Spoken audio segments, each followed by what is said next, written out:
The millionaire invited the black cleaning lady as a joke. She arrived like a diva, and everyone was in absolute shock when they found out who she really was.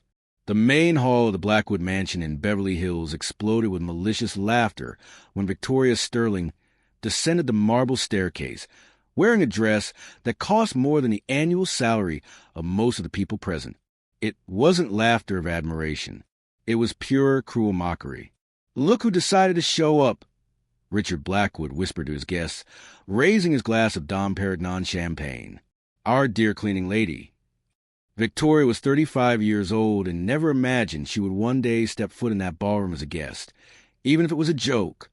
For 2 years, she had cleaned every inch of that mansion, always invisible, always silent, watching those rich people treat each other with rehearsed falsehoods while treating her like furniture. The invitation had arrived 3 days earlier, delivered with a cruel smile she knew all too well. "Charity gala on Saturday," Richard said, handing her the gold envelope. "Dress code, maximum elegance. You surely have something suitable in your wardrobe, don't you?" The laughter of his friends echoed through the hallway. It was an obvious trap, an attempt to humiliate her publicly, to put her in her place in front of California high society. Richard had even invited social reporters to document what he called an educational moment. "Let's make a bet," Richard said to his wife Helena as Victoria vacuumed the day before. $100, 000. She doesn't have a nerve to show up, and if she does, she'll be the entertainment for the evening. Helena laughed maliciously. "You're terrible, Richard. The poor thing will probably show up in something borrowed and feel so out of place that she'll leave within 15 minutes. But Richard Blackwood didn't know two fundamental things about Victoria Temps. First, she had grown up in halls like that long before she had to clean them to survive. Second, some storms don't destroy. They just teach you how to dance in the rain. As she walked the hall under the mocking glances, Victoria kept her posture straight and her gaze serene, like someone carrying secrets that could turn that world upside down. Her steps were sure, calculated, as if each movement were part of a long-rehearsed choreography. "My God, she really came," whispered Patricia Weston, wife of a senator, to her friend. "And look how she's dressed. Where did she get that dress?" "She probably rented it and will pay for it in 10 installments," replied Vivian Chambers, daughter of an oil magnate, trying to disguise her own insecurity with cruelty. How pathetic. What none of those people knew was that Victoria hadn't bought, borrowed, or rented that dress. She had simply gone back into her own past to retrieve it, a past that Richard would have done anything to erase if he had known it existed. Richard approached her, his chest puffed out with arrogance, surrounded by his billionaire friends.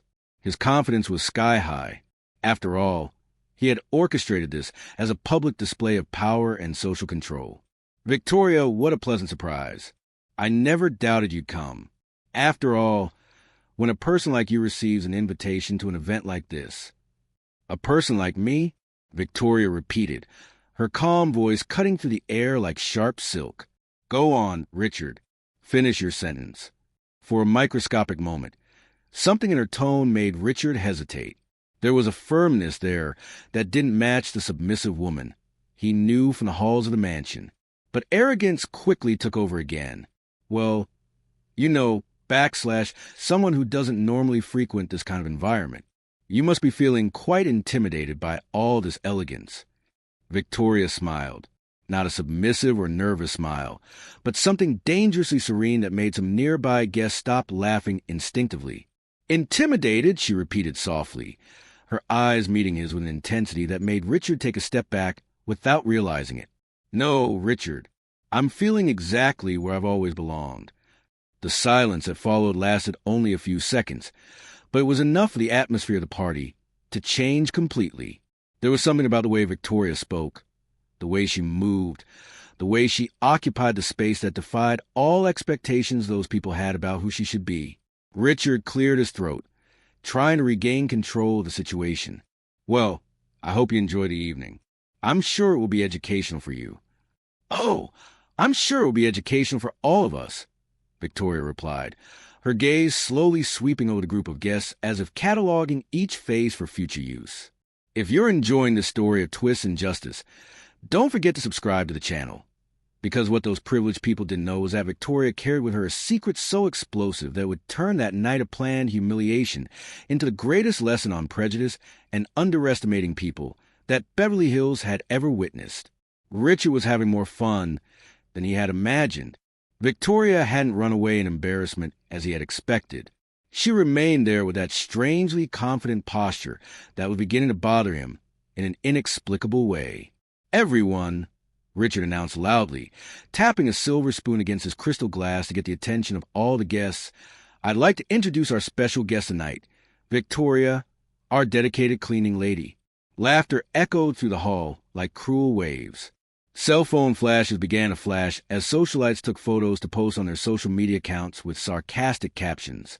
"Richard," Helena murmured beside him, feigning concern, "don't you think you're being a little cruel?" "Cruel?" Richard laughed loudly. "I'm giving her the opportunity of a lifetime. When else would someone like her ever get the chance to attend an event like this?" Victoria stood motionless in the center of the room, all eyes fixed on her. But instead of the embarrassment they expected to see, there was something disconcerting about her expression, a serenity that seemed to come from someone who had weathered far worse storms. Patricia Weston approached with her group of friends, all wearing poisonous smiles. "Victoria, dear, tell me, how long did it take you to choose that dress?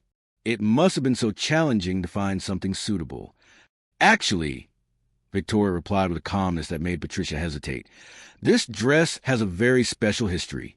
It belonged to my mother." "Her mother?" Vivian Chambers laughed nasally. "And where did her mother get a dress like that? At some fancy thrift store?" Victoria smiled, but there was something dangerous in that smile. "My mother wore this dress the last time she was in a ballroom like this. That was 20 years ago, when she was still Victoria Temps Blackwood." The silence that followed was deafening. Some people stopped talking, realizing that something important was being said. Richard, who had been laughing with his close friends, turned slowly. "What did you say?" "Temps Blackwood," Victoria repeated, her voice cutting through the air like a sharp blade. "It's funny how some people choose to conveniently forget their own family history." Richard's face began to pale. Helena instinctively grabbed her husband's arm, sensing that something was terribly wrong. "You're delirious," Richard said, but his voice came out less firm than he intended. "I don't know what game you're playing, but this isn't a game, Richard."